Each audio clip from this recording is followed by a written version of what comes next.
Hey everybody, welcome to week 4. It's the pregame show Rewind. I'm Tolly in Atlanta, our brand new studios. I closed out the old studio with Uncle Neely. I'm opening up the new one with guess who? Uncle Neely. In just 7 days, man, we have moved across town. Neely, not everything's in place. Look, we had to do some ad-libbing technically. I got my Bluetooth in to make sure I can hear you. My normal earpiece is in a box over there somewhere. Have not discovered it yet. But we are ready to roll just like CU, brother. It is game week. Fall camp officially wrapped up. What was it like, man? We started out with lobster mac and cheese, and now we're ready to get down to business, Neely. It is time for business. You got it. We are less than a week away, man. Less than 7 days now do we head to Fort Worth, Texas, and take on TCU. And it's all about TCU now. You know, fall camp is about conditioning and installs and learning where you're supposed to be. But now this week is where you're supposed to be while we play TCU. So it's a different level of focus, different level of intensity. And I think this team is peaking at the right time. All right, here's what we do on the Rewind every week. We give you content that you might have missed or you love so much you want to see it again. You see it during the week on the YouTube channel, keyword the pregame show. You might read about it at thepregameshow.com. On Saturday, Neely, you had a chance to talk to players after that last scrimmage as fall camp kind of officially ended. Let's hear now from some of the coaches and players you had a chance to catch up with. We just got done with our last scrimmage, before real football. And, we're feeling good. I feel like all the problems mostly that we had, like little busts and stuff here and there, we fixed. And, man, next week we're just sharpening everything. I think we're where we need to be right now on defense, most definitely. Yeah, it looked like the communication in the secondary is picked up, the understanding, the chemistry. What's left for this week? This week, I'm just breaking in these cleats, you know what I'm saying? You can show them the new drip right here. Got a new colorway. I love them. But just sharpening everything up. I feel like we're there right now. But, we just have to wait to play next week. See you in Texas. Yes, most definitely. Big tune ahead against CO. Camp is done. Camp is done. Camp's a wrap. We made some great strides. 7 days, time to focus in. Got a great opportunity that lays ahead of us. And speaking of that 7 days, what's that focus before we get on that plane? Yeah, the biggest thing is taking care of the details, controlling the controllables, right? We got to make sure that we're taking care of our schoolwork. We got to make sure that we're taking care of our personal lives. We got to make sure that we're tightening up the details of the plan, that we're hydrating so that we can dominate and we can go do our thing. Camp is in the books, man. Camp's over with. It's time to go play. Yeah, so we got 7 days and then TCU. What's your outlook this next 7 days preparation-wise? Cut off all distractions. It's time. The time is now. And, have no regret with anything you do. You and the chemistry between your offensive line, you and your receivers is peaking at the right time. Talk about that. It's definitely about trust. So I appreciate camp because we grew through things. We got frustrated at each other. We understand each other's characteristics. Now it's time to, really lock in with them, meet with them once a day, both groups, and be able to just walk through things and act like we're playing a real game each and every day. Neely, the more things change, the more they stay the same. We saw Shiloh Sanders, no matter what the occasion, he's going to have his personality. He's going to be fun in games, although serious on the field. But we saw Shedeur, he's ready to get down to it. If it was anybody except for you, Uncle Neely, that interview looked like it might not have happened. Hey, you're probably right. They're pretty selective about who they talk to, but that's one of the fortunate things with the pregame show and Coach Prime blessing us with internal access to the players and letting the players know that it's cool to talk to us and talk to us after practice, before practice, or whenever. But you're exactly right. Sometimes, when it's about business, those interviews have to fall by the wayside. But you can hear from the players and the coaches, man, that one, glad fall camp is over. August is coming to an end. Those grinding days of 12 hours, before school starts, which is just the mantra for fall camp around the nation for college football. But now there's a singular focus, and that focus is TCU. So you can hear these guys that they're ready for that challenge and ready to be getting prepared just for that one game. Neely, you have the access. You're there, pretty much every day for practice. What can you tell us will be different from a fall camp practice versus a we played this Saturday practice, if anything at all will be different come Monday morning, what would it be? There's not going to be a lot of difference to the naked eye.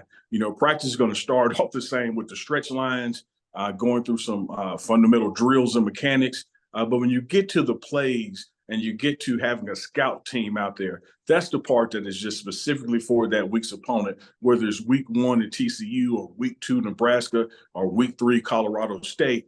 You'll see that part of the practice change. But to the naked eye, a practice in July is going to look like a lot like a practice in August, like a practice in September, because you don't know what you're looking at, because now you got a scout team out there that's pretending to be the other team's defense. Now you got a scout offense out there that's pretending to be the other team's offense.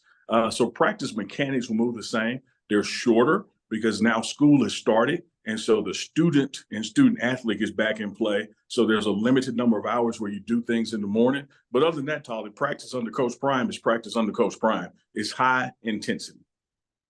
All right, let's do a rewind of all rewinds. We're rewinding back to something we saw this week, but we're also rewinding back, Neely, to a bit of Dallas Cowboys history back when Coach Prime was Prime the player, prime time, and his teammate was the playmaker, Michael Irvin. The Dallas Cowboys legend, wide receiver Michael Irvin came by practice this week, and let me tell you, all things being the same, Neely, it's a game of skill and X's and O's and coaches and the clipboard and all of that. But things are not always equal on the field. And a lot of times that is because one man's will is greater than the next. And when Michael Irvin came to Boulder this week, he gave a sermon on the mount about a man's will. Let's check it out. I have to sharpen my skill. At the same time, I have to deepen my will. I'm not punching a keyboard without any emotion. I'm going up against another grown man that wants to feed his family, that wants to make a great life for himself. I gotta tell him, I want this more than you. That's what you gotta tell him. Every time you line up across from, hey man, I'm sorry, but I gotta beat you today. I gotta want this more. You can work your skill all day. If you don't deepen your will, you're gonna get your ass kicked. Neely, I haven't played football since Nerf back in 1986, but listening to Michael Irvin talk, man, it makes you want to get up off the couch and just go do something. Man, there's something about Michael Irvin speaking, man, that emotion, that passion. He might not be as fast or as strong as he once was, but man, whatever it is on the inside, that has not changed about him at all. Yeah, Tolly, I mean, to stand there and hear that guy speak, I was ready to put on the shoulder pads and the helmet and try to run through a wall for him. He had the players motivated, the coaches motivated, and you're hearing it from a guy who's been there, done that. 3-time Super Bowl champion, NFL Pro Football Hall of Fame member, Cowboys Ring of Honor, you name it. So you're not hearing it from a guy who, just wrote a sermon while he was riding around in Coach Prime's cart. He was speaking from a place of experience, speaking from a place of what it takes to be not just a champion, but a perennial champion. And how do you go forth in life and build on these memories for these days where you had to dig deep? One of the things I loved when he said, hey, I don't want a guy around me that wants to come out the game on third down. If you're tapping your head on third down and want to come out, I don't need you on my team. And you could hear the team, and see them bouncing around to hear those kind of words. It was phenomenal to once again have another gold jacket in Boulder at Coach Prime's practice. And Neil, it was just another Tuesday. At the same time, it was just another Tuesday. Yeah, you hear that from the players. They're trying not to get used to it. They don't ever want to react to like, okay, it's another Hall of Famer here, another superstar here. So they try to play it cool like they're used to it, but you can tell they're not used to it. They get up and they practice a little bit harder and they move a little bit faster when Coach Prime has a special guest watching practice. All right, let us know in the comments. What do you think practice was like back in the day? Michael Irvin, Deion Sanders getting ready. Iron sharpening iron in practice. Man, we saw the games. That practice had to be off the chain, brother. That's one of the things that Michael Irvin touched on to the players. He said when it was time to practice, when he and Coach Prime were teammates, that he would go to Coach Prime and tell him, hey, man, I got to get you ready for Jerry. So I'm going to practice hard today. I'm coming at you today because I'm going to get you ready for what we're going to face this weekend. And when you just think about it, man, think about Coach Prime when he was with Atlanta and he practiced every day against Andre Rison. You know, he goes to the 49ers and practices every day against Jerry Rice. He goes to the Cowboys and practices every day against Michael Irvin. Sundays were easy for him. And that's the kind of thing he's trying to instill in these guys here in Colorado. It's like, hey, guys, let's practice hard so we can play easy. Yeah, I would take that for sure. That is a winning formula. Neely, you have been around Coach Prime since the very beginning of his college coaching career at Jackson State. When you look at him now, as he gets ready for this game against TCU, I mean, there is so much hype on Colorado. I cannot turn on my TV without seeing Deion Sanders in a commercial talking about this game. Is there anything different about him, or are you able to make any comparison and contrast of, 3 years ago in Jackson to where you guys sit now, or does he seem like, the same guy, just different program, different city?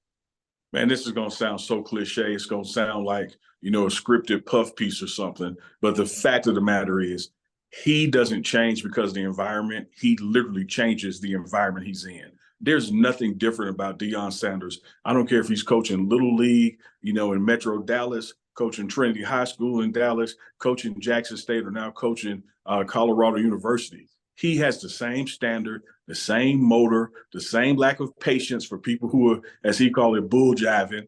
Like nothing has changed. He brings the same intensity regardless of where he is. His personality is the same. His jokes are the same. His intensity is the same. You would think, whether you got this thing called code switching or people being different for a different audience, that's just life in Black America. But Deion Sanders is one of those guys where it doesn't matter where he is. He's going to be Prime.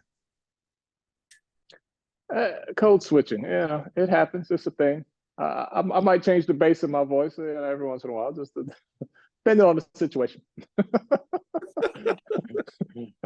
Neely, last night, ABC, Jackson State, a rematch of what was the Celebration Bowl from a couple of years ago. TC Taylor takes the place of Deion Sanders. I know we talked Colorado here on the pregame show, but look, it's all about the lay of the land, where Coach Prime has been, where he is, where he might be going. It's the whole gambit. That was a butt whipping last night. A lot of people thought or had hoped that was going to be the outcome 2 years ago. That was not the case, but it definitely was on Saturday night. Yeah, absolutely, Solly. And I think you'll find that no matter where these twists and turns and these branches and tree trunks of coaching, if you will, Deion Sanders is forever connected to Jackson State, and Jackson State forever connected to Deion Sanders. And for TC Taylor to be the first branch in Coach Prime's coaching tree, because TC was his wide receiver coach and even served as offensive coordinator for a little while, calling games. And now for him to be a head coach, having received the baton to Jackson State from Coach Prime, they're always going to be linked in discussion. And I know Coach Prime wishes Jackson State the absolute best because why would you want to see a program you help rebuild, fall just with the next guy? So Jackson State went out there against South Carolina State, man, and, 37-7, the final score. South Carolina, outside of midway first quarter, never really in the game, even when the score was close. So it's just a good indicator for the TC Taylor era at Jackson State. And I'm hopeful that what Coach Prime was able to rebuild to a place of prominence, that TC is able to keep going, because like I said, these guys are linked, man. They work together, they coach together, and now they have passed each other as far as giving the next guy the baton. And one thing I'll say, as a Jackson State alum and native of Jackson, Mississippi, more times than not, when the coach departs a program, he leaves it in worse shape than he found it. That's just the nature of this industry. People get fired and things have to be rebuilt. Here's a situation where that turf field from Walmart is still out there. That refurbished locker room on campus is still there. Even the $1 million that Diddy, Love, Puffy, whatever you want to call him, gave, started because of Coach Prime. So the connection continues, man. Well, you stole my line, Neely. I was about to say, take that. Diddy showed up last night, and he had that $1 million. We got a joke, over the summer, like, man, you seen that $1 million? Did that check show up yet? So that was good that Diddy followed through. And real quickly, man, we're going to get back to Colorado, but following the footsteps of Shedeur Sanders might have been more immediately the bigger set of footprints to follow right on the field. But man, Jason Brown showed, at least for one night, man, he's ready for the task. Hey, true that. You know, I think around the country, I don't care if you're in the Pac-12, the Big 12, the Big 10, the SWAC, or the SEC, college football is about the quarterback and the quarterback play. If you got a good quarterback, you got a damn good chance of winning some football games. One thing that Coach Tim Brewster, tight ends coach, has said about the quarterback here in Colorado is we got a superb quarterback in Deion Sanders, so we know we have a chance in the Pac-12. Well, what I saw from QB Brown, who is taking the helm after Deion Sanders set all kinds of records at Jackson State in the SWAC, that is an excellent start for a guy coming with that level of experience into the SWAC. If he can continue that level of play in that conference, Jackson State can go undefeated again. Yep, we will keep our eyes on it. In case you guys don't know, Neely and I work together covering HBCUs, and I'm still doing that, but I couldn't let my man Uncle Neely go, so we're talking Colorado every week as well right here on The Rewind. Another one of our partners, your daughter, Alexis Neely, she had a chance to give Coach Prime his belated birthday gift this week, spending some time with Dad, bringing gifts. Let's take a look at this. All right, Coach. Well, I just wanted to give this to you. This is like a happy belated birthday. Good luck on the season. Thank you so much. Let me see what we got. Okay. I like that. That's a 1 of 1. This is nice. You know what? My theater at home, this will look great in. My theater in the home here. This is beautiful. Thank you. Thank you. Who did this? Me. You did this? Yeah. Awesome. Thank you. No, this is beautiful. Thank you. I appreciate beautiful. This is really it's beautiful. Good, man. I like the creativeness in it. Thank you, baby. You're welcome. Little girl, you got game, you got skills. You got skills. Take this home today so I don't leave it. Neely, you raised them well. Way to come through. It's like, what do you give to the man who has everything? I think Alexis did her part, man. Yeah, the guy who either has everything or can go get whatever he wants. One of the things he can't go get is something there's only one of. And so she decided to make him, a 1 of 1 art piece. Alexis is a grad school film major, so she dabbles in animation as well as filmmaking. And she made him a piece of digital art, which was him in front of the mountains here in Colorado. And you could tell by the video, he was blown away. And he said, "Hey, who made this?" And she was like, "I did." He's like, "Oh, wow, let me get up because this is outstanding." So it was a good moment to be in the room and witness her give him that gift and honored to see his reaction from it. All right, let's tie this all together, Neely. We talked about Coach Prime, his time at Jackson State, and you just talked about that hat and that artwork. That hat is on so many commercials now. And the one thing that has struck me in the last week, having a media partner, and this is part of the difference when you go from the FCS level to the FBS, because the FCS football, and it has nothing to do with HBCUs, it's just because you're in FCS or Division II for that matter. When you talk about HBCUs, but the media partner can hype you and does not have to be equal, does not have to give equal airtime to all schools that they cover. At a conference level at the FCS, you can't just jump on one school. You got to spread the wealth, spread the love. But man, the way Fox is pushing Coach Prime in this program, that helps so much, man. When you have that partner that can say, you know what, it's going to be prime time all the time, every day. We would try to tell this same story during the Jackson State days, the HBCU days, the old Division I AA days, if you will, that when you got a person that's a draw, that's a lightning rod, that everybody wants to see, whether they want to see them succeed or fail. The one thing about it, you also showing the person on the other side of the field. So just like when it was the Jackson State days and ESPN wanted to cover every game because of his presence, that gave the opponent the opportunity to be on TV. Now here we opened it up against TCU in their home, who just played in the national championship. But from the coverage, you would think that it was Colorado who was the team in the national championship in their home game, because Fox understands, are people going to tune in for this or that or this guy? And so they're putting the guy out front. And so when kids come play for Colorado and parents send their children here, you understand that a camera, a light action is going to follow, because he is an attention-grabbing icon in this sports media and marketing space. And Fox ain't dumb. They understand for this kickoff game of the week who to put out front, and that's Deion Sanders, even having him riding Ralphie to Buffalo in one of the promotions. Man, he's been riding the Buffalo. I've seen him, his footage as a player for the Falcons and 49ers. And look, throw it all out there, man. The promotion of this has just really, really been excellent. Like even if I tried to avoid it, Neely, I couldn't avoid it, because everywhere I go on TV, I'm seeing it, especially on the Fox platforms. That's one thing, Tolly, forgive me, that about this game. This isn't a game where, you got to have Dish or you got to have DirecTV or you got to talk to your local cable person. This game is going to be on every television set in America if you decide to tune in. This ain't a local Fox network. This is Big Fox. This is college kickoff. This is the first college game that they're airing this season, and they picked a damn good one. Yep, absolutely, they did.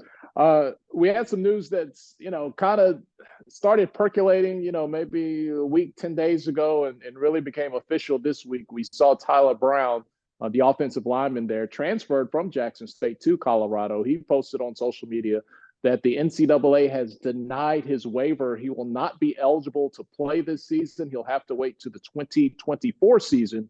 A big blow, not only for him personally, but for the team. But let's try to break it down the best you can, Neely. What was the waiver situation there, and why was that, in play of whether or not he would have been eligible to play this year or not for Colorado, and he needed that kind of clearance from the NCAA in the first place? To try to just break it just down to layman's terms, once you have transferred once, the NCAA becomes a partner in that decision-making for your next transfer, should you be able to play immediately or not. And there are a checklist or punch list of things that the NCAA looks for to approve that immediate playing for that next transfer. Because keep in mind, Tyler Brown played in college in Louisiana, then transferred to Jackson State, and then transferred again to Colorado. And so it's case-by-case basis, but sometimes there doesn't appear to be a lot of rhyme or reason to it. Savion Wilkerson, running back from Jackson State, who had transferred into Jackson State, now transferred to Colorado, he was approved to play and expressed some of the same hardships and issues and mental health and that kind of thing as the basis for seeking approval. Savion's was affirmed, and Tyler Brown's was denied. Tyler is, of course, it's like a gut punch, because he's been working all spring and working part of the summer, hoping that it was going to be approved. But it's one of those things that's a blow to the team as well, because he was an experienced, capable offensive lineman with good chemistry with Shedeur at quarterback and a good understanding of the system. And now the NCAA says not this year. So it's tough, man. It's tough all the way around. I wish I could make it make sense. I don't know how you say one guy yes, one guy no. It's the same similar circumstances, but we are where we are. You go to war with what you got. Do you have a sense of how big of a blow this will be for Colorado and their offensive line, and not only protecting Shedeur, but moving at that fast pace that they want to move at? Tyler did a lot with his body that you have pointed out in previous videos at the pregame show. Picked up his speed, his strength, slimmed down, still maintained, his strength out there during that process. How big of a blow will this be to that unit? It's going to be a blow, but here's what I will say. Whereas Tyler Brown was perhaps the strongest offensive line, the fastest, the most conditioned offensive lineman, this unit has had a lot of time to practice and gel without him. Just so happened there was a portion of summer that Tyler had an illness and wasn't participating in practice as much. And so I think that this unit has been able to come together and fill in that gap because they have, been forced to most of August not have him available, so to speak. So I don't know that there's going to be a drop off that you would see in game performance, but you're going to miss his leadership and everything he brings to the table for sure. But football, Tyler, you've been in as long as I have. It's always been a next man up. Just because a guy's available doesn't mean he even plays in the game or finishes the game. So the next guys have to be ready, and Coach Bill O'Bola has got this unit ready. I like, Neely, how you tried to just throw in there that we're the same age when you clearly have me by a few years. But I saw what you did there. I like how you said few, because this gray, makes it look like I'm much, much older. But that's just because you don't grow your gray out. We're in the same section. Well, let me ask you, do you, this has been a thing in the community, do you trust a black man without a mustache, Neely? I need to know. Let me tell you, my dad told me a long, long, long time ago. He said, son, never trust a black man without facial hair and never trust a white man with it. And I said, Dad, what about Santa Claus? He said, my boy, ain't no Santa Claus.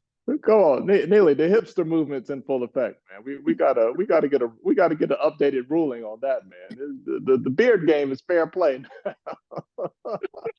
I'm just quoting Dad, man. I'm just quoting Dad.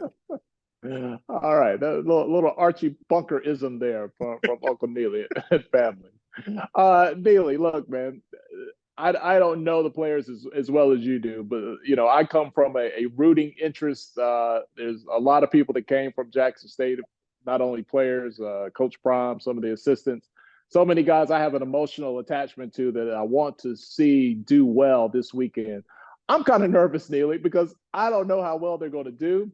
All I know is this team was not very good last year, and there's a lot to be done to turn around a team at the FBS level that was not very good. Are you nervous? Have you seen enough that you I know at Jackson State you were all in on I Believe, or are you all in on I Believe here in Boulder? Absolutely, nothing's changed. When you look at the coaching acumen of these coaches from the top down, and when you talk about a roster change in a team that was 111 and now probably 90% of that roster is different. This isn't a 1-11 team anymore. You got new coaches, new philosophies, new players. I'm very optimistic. I'm not nervous. I'm excited. I'm ready to see them play. We went through the same thing at Jackson State where you had that spring COVID season and Coach Prime was like, hey, you better get us now because when we get our guys in here, it ain't going to be like that. I think that's the situation you already have here. This team is built to not just compete, but to win, and not just win, but to win now. I'm looking forward to this TCU matchup. And I tell you what, if you are a fan of Savion Wilkerson or Shedeur Sanders or Travis Hunter, you name it, if I'm a FAMU guy, particularly say on defense, I want to see these guys do well because it helps me show that what I'm capable of. If you get a Shedeur Sanders and he gets to the Pac-12 and he throws for 300, 350 yards, the same amount he did in the SWAC, well, it shows that people from the SWAC can compete at this level offensively and defensively. What you don't want to see happen is these guys come here and it falls flat, and then the world is saying, well, the only place they can compete was at that quote unquote lower conference. That ain't the case. The SWAC has players all across the board that can compete at this level and go into the NFL. And I think the success of the coaches and players who made the jump to the Pac-12 will just underscore that. I'm still nervous, Neely. I can't help it. I'm still nervous, man. TCU was, right there against Georgia last year.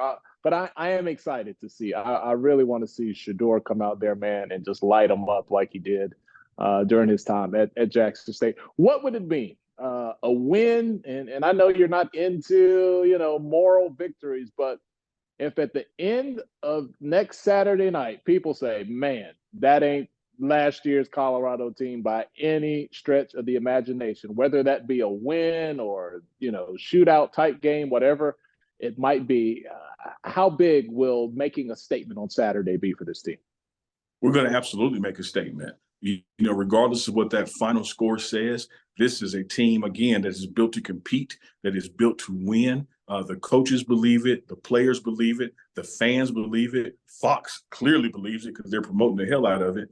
So we've already won in that regard, Holly. Now we got to win on what matters, and that's the scoreboard. But I think at the end of the game, people are going to be blown away at how you can flip a roster in the spring and 6 months later have it ready to compete against a team that was just in the national championship the same 6 months ago. So I'm looking forward to it. No nervousness about it, because I believe we're going to do what this team is built to do, man. And that's to compete and to win and to leave people speechless at how quickly this is all coming together, because Coach Prime ain't about no rebuild, no 2 or 3 years. He's about right now. Neely, I'm excited to see what we're going to talk about next weekend, man. We're going to be coming off the first game of the year. It's national audience. Everybody's going to be tuned in.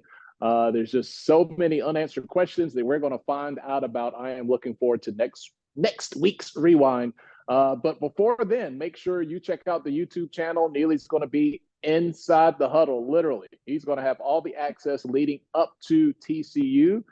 He's going to share what he can on the YouTube channel. It's going to be another great week. Make sure you follow us like right now. Like, go to thepregameshow.com. We got an email subscription that you can sign up for. You can get notifications there. Scroll down to the bottom of the homepage. You can get notifications if you sign up on our YouTube channel. All the information you need about Deion Sanders, University of Colorado. It's game week. You can find it all at the Pregame Show. Uncle Neely, enjoy that week, man. I'm so looking forward to our conversation next weekend. It's going to be a great one. As always, I'm going to be looking on TV because I know when they cut to the sidelines, it's going to be Uncle Neely right there, right there, right there, right there.